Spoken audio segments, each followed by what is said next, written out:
राजस्थान की धरा पर एक बार फिर से राजपूत बनाम जाट मसला एक बार फिर बड़ा हो गया है और इस बार इस मसले को बड़ा करने वाले और कोई नहीं हनुमान बेनीवाल है। सांसद हनुमान बेनीवाल पहले से ही एसआई भर्ती और पेपर लीक मामले पर धरने पर बैठे थे और वहां से एक और बड़ी राजनीति, एक और बड़े विवाद, एक और बड़े कहीं ना कहीं विवाद को जन्म दे दिया है।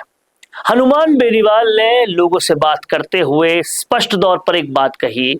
उन्होंने कहा कि महाराज सूरजमल जैसी वीरता राजस्थान के ज्यादा महाराजाओं में, राजाओं में नहीं थी। उन्होंने साफ साफ कहा कि महाराणा प्रताप को छोड़कर और ज्यादा राजपूत नेताओं में ऐसी वीरता नहीं थी और जयपुर के महाराजाओं में तो बिल्कुल भी नहीं थी। उनके कहने से साफ साफ स्पष्ट हुआ है कि एक बार फिर अब जाट बनाम राजपूत मुद्दा राजस्थान में बढ़ने वाला है।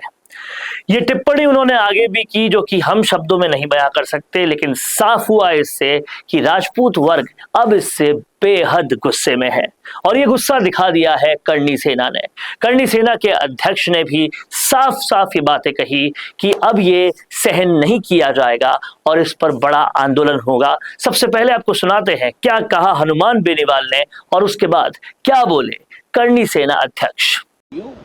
मारे 10 सूरजमल लड़े, महाराणा प्रताप लड़े, अब मैं कहता हूँ 50-100 लड़े। मैंने क्या इतिहास मैंने लिखा क्या? अगर मुगलों से संबंध या वैवाहिक संबंध स्थापित किए लोगों ने तो आपके उनसे घर जाओ ना, आप उनका घेराव करो जाके। मुझे क्यों कह रहे हो आप? मैंने थोड़ी करवाया, उस समय मैं थोड़ी था। तो आपको जब तकलीफ इतनी मिर्ची लग रही है तो उन लोगों का बाइकाट करो जिनके रिश्ते मुगलों के अंदर हुए थे। ये करना चाहिए आपको बाइकाट। वो तो कर नहीं रहे हो कि हनुमान जी ऐसे बोल रहे हैं, मैं तो कुछ भी नहीं बोल रहा हूँ, सही बोल रहा हूँ। और वो इतिहासकार, वो सरकारें, बैठे बैठे लोग बोल रहे हैं क्या क्या बता रहे। तुम्हारे समाज के मंत्री ने क्या कहा?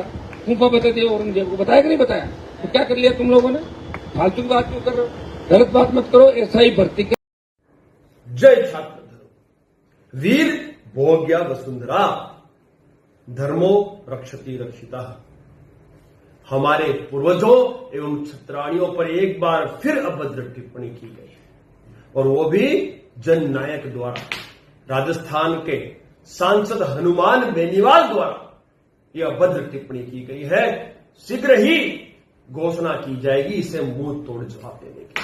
तैयार रहे सभी करणी सैनिक। जय छात्र धर्म, जय मां भवानी।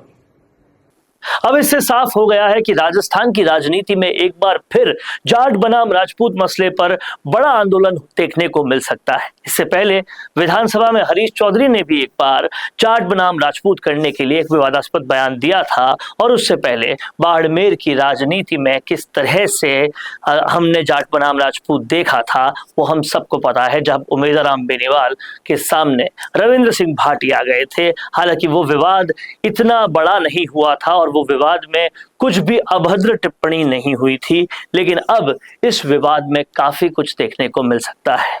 इस विवाद से राजनीति पर कैसा असर पड़ेगा इसको अगर समझें तो हनुमान बेनीवाल ने एसआई भर्ती और पेपर लीक मुद्दों को अपनी पूरी समर्थन देकर और उस पर पूरी तरह से आंदोलन कर कहीं ना कहीं एक लेवल पर लोकप्रियता तो जुटा ली थी, लेकिन जाट वोट बैंक में और भी तीव्रता से पहुंचने के लिए ये मुद्दा जो उन्होंने चुना है उस पर वो अपनी राजनीति कर रहे हैं। लेकिन कहीं ना कहीं करणी सेना और खासकर हम राजपूत करणी सेना की बात करें तो वो अब इस मुद्दे को लेकर आंदोलन करने पर पूरी तरह से आमादा है।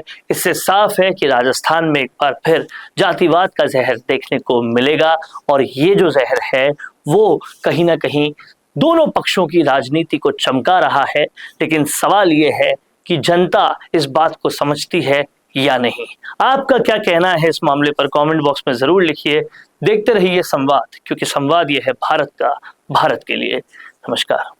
अगर आप बनना चाहते हैं पॉलिटिशियन लेकिन पब्लिक स्पीकिंग और अपने विचारों को व्यक्त करना चुनौती लगता है या कैमरे और पब्लिक के सामने किसी तरह से बोल पाए इसमें मुश्किल होती है, तो मिशी मीडिया सॉल्यूशंस लेकर आया है पॉलिटिकल कंसल्टेंसी कैंपेन, जिसमें वरिष्ठ जर्नलिस्ट और पॉलिटिकल एनालिस्ट की एक्सपीरियंस्ड टीम आपको मदद करेगी, जिससे आपकी आवाज और भी बुलंद हो जाएगी। इसमें हम आपके गोल को पूरी तरह से टारगेट करेंगे कि किस तरह से आपको पार्टी पहचाने, आपको उस क्षेत्र के लिए चुने, कैसे सर्वेज में आपका नाम आए, कैसे लोगों के बीच में आपका माहौल बने। ना सिर्फ कंसल्टेंसी हम आपको देंगे बल्कि आपको सारे रास्ते दिखाएंगे और बताएंगे भी, जिससे आप भारत की राजनीति में अच्छे पॉलिटिशियन बनके समाज का सुधार कर सके। तो अभी कांटेक्ट कीजिए स्क्रीन पर दिए गए नंबर पर।